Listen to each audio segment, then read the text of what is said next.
Okay, now, I was born and raised in Harlem, still live here today, Right. never lived anyplace else permanently, Right. except Harlem. I was, Right. as I said, I was born, as a matter of fact, I was born in Harlem Hospital. Harlem Hospital, which is Yes, still there till this day. yes, and I always tell people the old building is still there too, the K building. Okay. That building is still there, but back when I was born in the 40s, Harlem Hospital had the best maternity unit in the city. And it was good for my mother because there's seven of us, Right. seven Samuels, born to Rabbi Lamech and Rabbinate Maddie Samuel. So we were born, had a twin brother Right. named Lemuel Elijah. Lemuel And Elijah. Lemuel Elijah was my twin brother. Okay. I'm the oldest of the twins. As a Right. matter of fact, back in those days, they didn't have the sonogram, so they didn't even know there were two of us at first. Wow. Yeah, they did not know. And And did your mother have like a did she feel like goodness gracious, this feels more than just well, she felt that way, but she just thought I was big. okay. She felt that way, and added to that, he was born 15 minutes after me, which is a long time. With Right. twins, what happened is she had one of those excellent old time doctors. And my mother said after I had been born, they were getting ready to close her up. And the doctor was examining her. And he said, no, he said, there's a baby there. She Wow. said that just was because my brother would have not survived. Right. Maybe her either. Right. So here come my brother after. My Holding on to your heel. holding on to my heel. 15 minutes late. I'm telling you.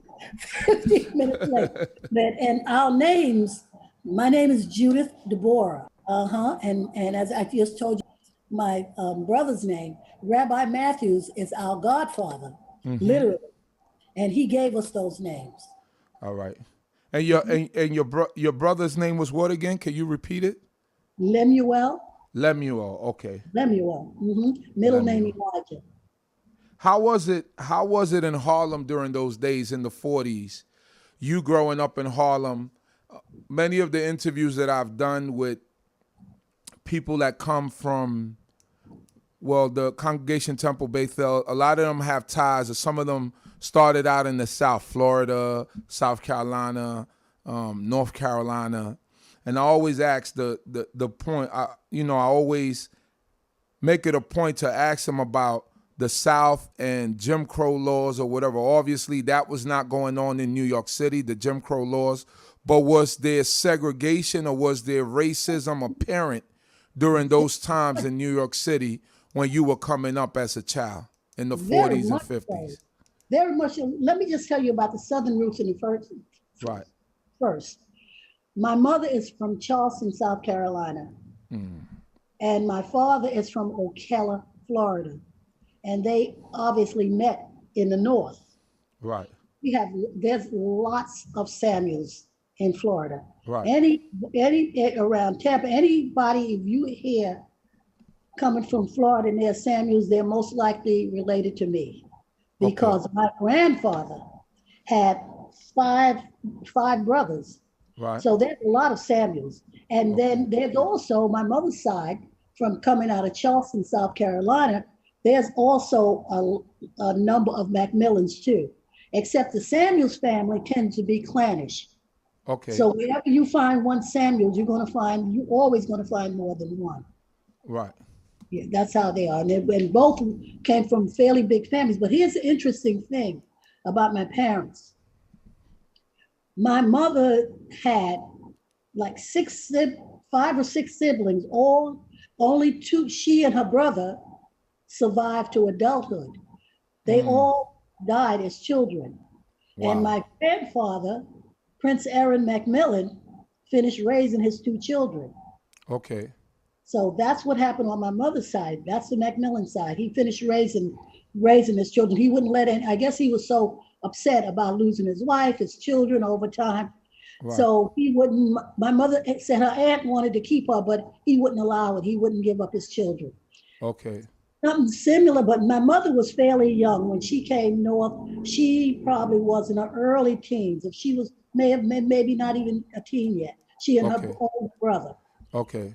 Something similar happened with my father. He had lost, he didn't lose as many children, but he had my oldest aunt who introduced my father to law in the first place, Mm-hmm. and my father, and they were like teenagers, Right. or and they came north, and their father finished raising Fred Samuels. That's their father. He finished raising them. So that's a very interesting story. That fathers, those are the kind of men back in the days. They took Right. care of their children and they raised their children. Right. And my mother always told me about her father. This is an interesting story. She always told me about her father. She said she missed so much having a mother. She said she wasn't mistreated. She's because my grandfather was very, very handsome, her father. And so the women used to be nice to her because they liked him. Right. So she said she never was mistreated, but she was always miss having a mother. Mm. You know, The so care, that's the care of a mother is the different care than a of a father. real of your own mother. Right. That was never, was nothing like that. That's why she was so good to and close to with her children because she Right. missed having a mother. Yeah, because So I could imagine after what your grandfather went through, he probably didn't want to. He probably just wanted to raise his children and not let anyone get close to them. He didn't want yeah, to go through that yeah, ordeal again or that trauma.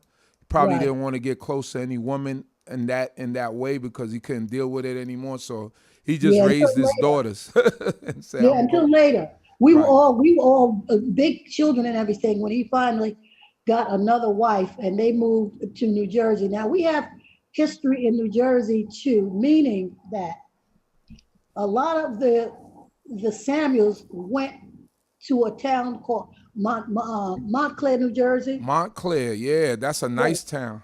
A lot of them went there as servants and stuff. A lot of the Samuels, as I said, when you see Samuels, you're gonna see more than one. And a lot of them, a lot of my elders settled over there in Montclair, and they went there as servants, and they wound up owning those houses. Oh wow. That's my father's background. A Right. lot of his cousins, his first cousins, and everything were over there in Montclair. As Right. a matter of fact, my mother and father met, even though they wind up in Harlem, they met in New Jersey. Okay. Yeah. Yeah, I go through Montclair, New Jersey every day. It's a pretty you do It have a was, lot of black folks in Montclair. yeah, and you can imagine how nice it was many years ago. Right. It's still nice now. Yeah, It's yes, not it that is. It's bad. still nice now. It's not It's bad still at nice all at now. all. Yes, but I mean, you can imagine how Back really, then, right? Those houses I could imagine, yeah, because you yeah, could see the beauty in the homes out yeah. there. And my elders, my father's first cousins and all, they had those houses till the end. Most of them are gone now, Right. but they had those houses till the end. Right. Um, yeah, they went as servants mostly. Okay, So, so sorry, you told me that your oldest aunt, you didn't mention her name, but she introduced your father to to law. this way of life. How did Yeah. that? How was that? How did that come about? How Now, did your aunt? Who did your aunt meet? How did she begin her journey? How did that come all about? And your father being Rabbi Lamech Samuels, right? yes, my father was Okay. Lamech Samuels. Here's Okay. how she met Rabbi first. How she managed it, I don't know every detail of that, but my Who's that? Rabbi Matthew, right? Rabbi Matthews, I'm Uh talking huh. about. What happened was she was associated with Sister Gail. Now, Sister, they were founding members of Commandment Keepers, right? Sister Right. Gail was one of the elders, right? And she and Sister Gail were in business together. So I think as a result of that, she and Sister Gail became a part of that, and Sister Gail's whole family too. I'm going to Right. tell you some of the family members in a minute. Right. They became associated that way, Right. and she was the first one that would go to rabbis what do you call it? When he used to be out doing street preaching. Street Back preaching. in the day. Okay. Oh yes, yeah. That's what they did in Harlem. They did that all over Harlem. They would put up ladders and they would do like something like what you see Malcolm X would be Right. doing. In the That's what movie, they right. did. That's what they did too, and that's what Rabbi was doing. And that's how my aunt encountered him with Sister Gail, and they started following him. They're like founding members of Commandment Keepers. They started following him, and sometimes it's take a little more time to bring the men along. And she Right. said, I remember her saying, she told my father, "You have to meet this man. You have to see him." Right. That's how we came associated. The family became associated with Rabbi Matthews. And my father just took to it like a homing pigeon. Let me tell you, my father was one of the best Hebrew readers ever. It was just that he had a natural knack for it. So when Okay. he started studying, that's he was one of the primary readers because he Okay. just took the language like that. Okay. Also down in Florida, Right. my father had at least not his father but two uncles because the twins came from his line because he had Okay. twin uncles, Okay. and two of his uncles were ministers. So he always had a familiarity with religion. Okay. He came here, as I said, they were teenagers. My Right. father must have been about 18, I think. But he always had that familiarity. So it wasn't easy for him to connect. As a matter of fact, I don't think he ever connected here with any type of church, Right. when he left the South. Right. So it came so natural to him. And I have to say this about my father. My father and Rabbi Smalls. Rabbi Smalls was Rabbi Matthew's right-hand man. Right. A lot of pictures you see the two of them together. Right. My father and Rabbi Smalls are two of the most spiritual men I have ever met. Once they learned what they learned, it was just an aura on those two men, more than all of the rabbis. There was just a particular aura about them. And once they knew what they knew, they wouldn't even debate you about what they knew. So they gained a spiritual connection to being Israelites. Not just the information, not just the knowledge, more than a lot of those rabbis who didn't, Right. from what I observed, didn't have the deep spiritual connection that they had. They just knew. It was just a knowing. Once they learned, there was nothing else that needed to be said to them about Right. anything. Right. So they said that's my biggest memory of them. When you were in their presence, you felt the ruach. My Hallelujah. father and Rabbi Smalls of all, and there were many rabbis, let me tell you, and I mean trained, Right. but Rabbi Smalls, bless his memory, and my father had a particular aura. Rabbi Matthews was hot all the time. He would always be putting you in your place and this and that and the other. They Right. wouldn't even bother. They Okay. wouldn't. They had. You heard that expression, "Don't suffer a fool." Well, that Yeah. was their attitude. That was Rabbi. That was Rabbi Smalls and my father's attitude. They couldn't tell you anything. They wouldn't even deal with it. So I had to remember that because I always have to remember Rabbi Smalls was I just was so blessed. I had some dynamic men in my life. Right. So blessed. That's a blessing.